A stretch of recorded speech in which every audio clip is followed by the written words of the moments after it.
Hey, everybody. Hope you're enjoying the weekend. Welcome back for today's edition of NDD.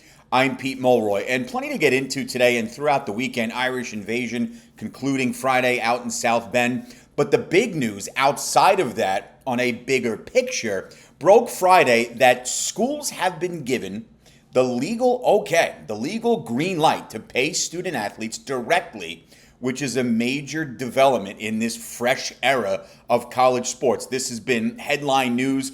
This has been a hot button issue for many people, whatever side of the aisle they were on, like it, love it. But with the House versus NCAA settlement now approved, what this means, this landmark decision, because that's what it is, which was signed by a judge ahead of the weekend, now gives programs the opportunity to begin paying their student athletes effective July 1 of this year. So obviously a huge deal. Now, additionally, it was reported the NCAA is going to pay back damages, which amount to a mind-blowingly high figure of nearly $3 billion across the next 10 years.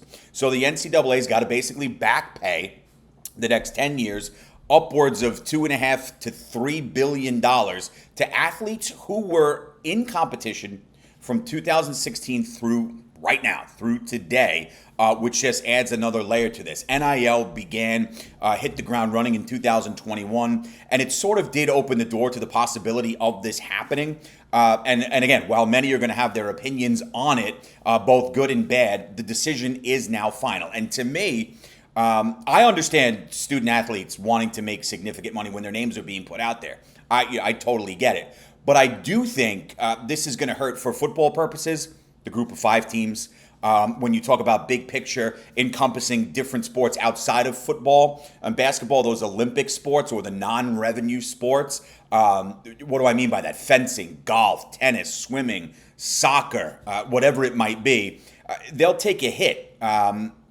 And conventional wisdom on the other side of that aisle is probably going to tell us that conferences like the SEC, the Big Ten, will specifically make out just fine because they have the money, right? They have the revenue power. They have that cash spending ability as the two richest conferences, especially when you narrow it down to a singularly football-centric idea overall. So I think for schools like that are in the Big Ten or the SEC, the LSUs of the world, the Texases of the world, whatever it might be, they're okay here because they have the ability to do that.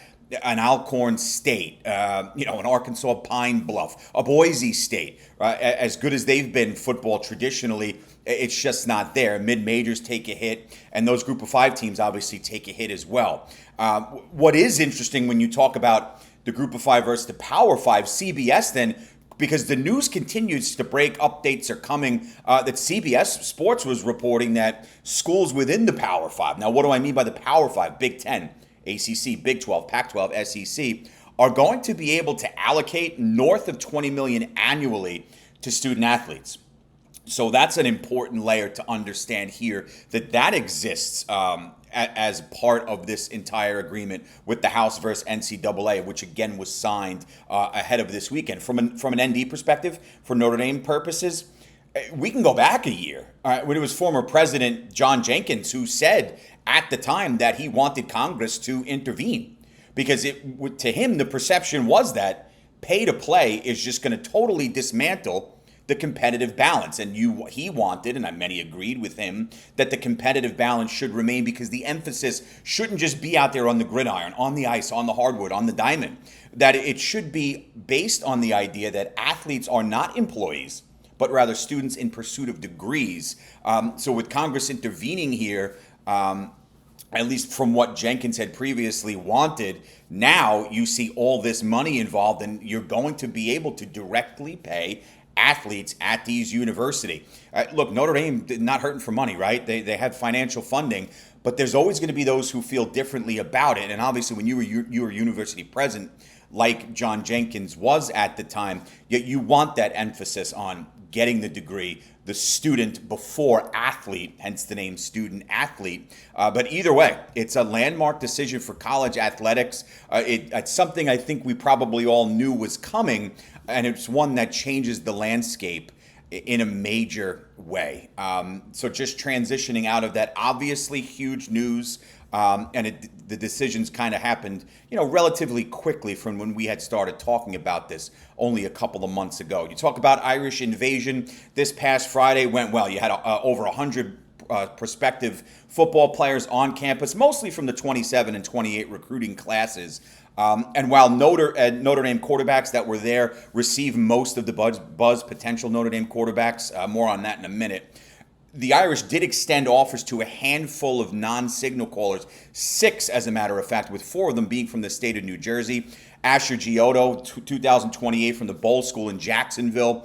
He was actually absent from football activities Friday at the invasion due to illness, but he still picked up the offer before heading back to Florida. You get Don Bosco prep cornerback Phoenix Evans out of the 28 class. This is a kid who possesses incredible speed and ball skills. Carolina, Florida, Wisconsin, Penn State, Tennessee already have offers on the table for his services. Staying in New Jersey, St. Joe's regional teammates, Chaz Gray, an edge rusher, and teammate Taj Gray, a linebacker from the 27 and 28 classes respectively. And obviously SJR, the same school that produced Audric Estime and Howard Cross III, most recently St. Joe's Regional in New Jersey, that is.